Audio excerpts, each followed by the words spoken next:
A gente costuma pensar nos 10 mandamentos como uma lista de regras, né? Mas e se o propósito deles fosse outro? E se, na verdade, eles servissem para nos mostrar uma falha que já existe dentro de nós? É sobre essa ideia e a solução que ela aponta que a gente vai conversar. O nosso caminho aqui vai ser esse, olha só. A gente vai da ideia da lei como um espelho até chegar na liberdade que vem através da verdade. Então, para começar, vamos repensar o verdadeiro propósito dos 10 mandamentos. Então, vamos lá. A primeira grande ideia aqui é que a lei não seria bem um manual de instruções, mas sim um espelho. Um espelho que não está ali para refletir a nossa perfeição, mas justamente o contrário, para mostrar a nossa capacidade de falhar. A fonte que a gente está analisando já começa jogando essa pergunta no ar. A sugestão é que os mandamentos não estão proibindo atos muito distantes da nossa realidade, mas sim descrevendo tendências que, no fundo, já existem dentro de cada um. Olhando por esse lado, os mandamentos funcionam quase como um raio-x da alma, sabe? Eles não são a cura, mas sim o diagnóstico. Eles apontam para uma condição que é de todo mundo, a vulnerabilidade humana. Tá, mas de onde vem essa tendência para falhar? O argumento é que a fonte não é externa. Não é uma tentação que vem de fora, mas sim algo bem de dentro. É um conceito teológico chamado de a carne, que seria a nossa própria natureza já inclinada para o interesse próprio, para o pecado. Certo. Então, se o problema está dentro da gente, vamos cavar um pouquinho mais fundo para entender a origem do pecado de acordo com essa perspectiva. E aqui tem uma virada de chave importante, né? A batalha moral deixa de ser contra uma força externa como o diabo e passa a ser uma luta constante com a nossa própria natureza. Isso torna o desafio muito mais pessoal e talvez até mais difícil. E para ilustrar esse ponto, a fonte traz uma história pessoal bem chocante.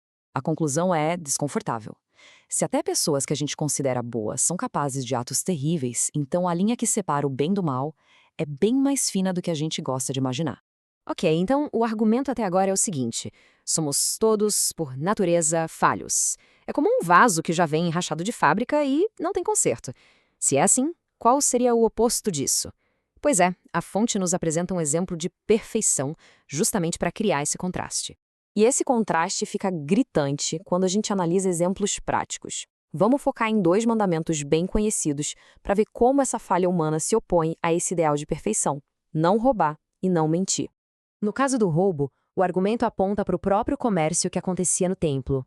A fonte descreve como um sistema de exploração, quase uma máfia organizada que lucrava em cima dos fiéis mais pobres.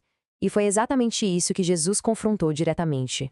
E aqui o contraste é da água para o vinho, né? De um lado, um sistema motivado pelo lucro, que explora os pobres, do outro, uma ação motivada pela graça, que dá de graça.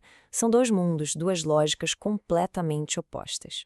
O mesmo padrão se repete quando a gente fala da verdade. De um lado, a tendência humana para a mentira, das pequenas falsidades do dia a dia até os enganos mais complexos. Do outro lado, Cristo é apresentado não só como alguém que fala a verdade, mas como a própria personificação dela. Tá bom, então se os seres humanos são falhos e Cristo é apresentado como perfeito, como é que isso resolve o problema que a gente viu lá no começo?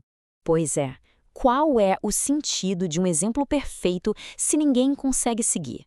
A resposta que é proposta não é que ele veio para nos envergonhar. A ideia é que essa perfeição veio para cumprir uma função bem específica dentro dessa lógica teológica. E essa lógica é apresentada em 4 passos bem claros.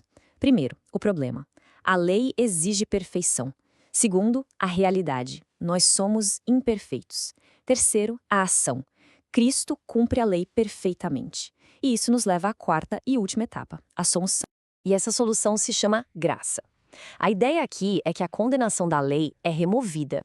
E isso não acontece porque a pessoa se torna perfeita, mas sim porque a perfeição de Cristo já cumpriu essa exigência em nosso lugar.